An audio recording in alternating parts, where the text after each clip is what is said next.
ಗದಗ ಜಿಲ್ಲೆಯ ಪ್ರವಾಸಿ ಹಾಗೂ ಪ್ರತಿಷ್ಠಿತ ಕಪ್ಪತ್ತಗುಡ್ಡದಲ್ಲಿ ಚಿರತೆ ಪ್ರತ್ಯಕ್ಷವಾಗಿದೆ.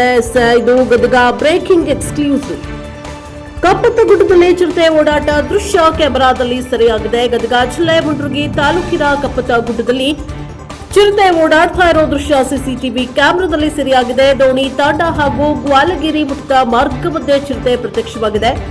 ಮುಂಡರ್ಗಿ ವಲಯದ ಕಪ್ಪತ್ತಗುಡ್ಡದಲ್ಲಿ ಚಿರತೆ ಪ್ರತ್ಯಕ್ಷ. ಹಾಗಾಗಿ ಗದಗ ನಗರಕ್ಕೂ ಕೂಡ ಇಲ್ಲಿಯ ಚಿರತೆಗಳು ಪ್ರತ್ಯಕ್ಷ ಆಗಿದ್ವು.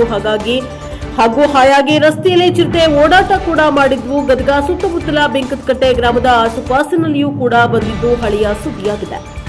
ಆದರೆ ಇತ್ತೀಚೆಗೆ ಚಿರತೆಗಳು ತಮ್ಮ ಆಹಾರವನ್ನ ಅರಸಿ ರಸ್ತೆಗೆ ಬಂದಿರುವ ಬಗ್ಗೆ ಶಂಕೆ. ಆಸುಪಾಸಿನ ಯಾವುದೇ ಗ್ರಾಮಸ್ಥರಿಗೆ ಸಮಸ್ಯೆ ಆಗಿಲ್ಲ ಅನ್ನುವುದೇ ಒಳ್ಳೆಯ ಸಂಗತಿಯಾಗಿದೆ. ಬ್ಯೂರೋ ರಿಪೋರ್ಟ್, ಕ್ಯಾಮರಾಮನ್ ಜಗದೀಶ್ ಜೊತೆ ಅಶೋಕ್ ಹುಗಾರ್, NKS TV4 ಗದಗ.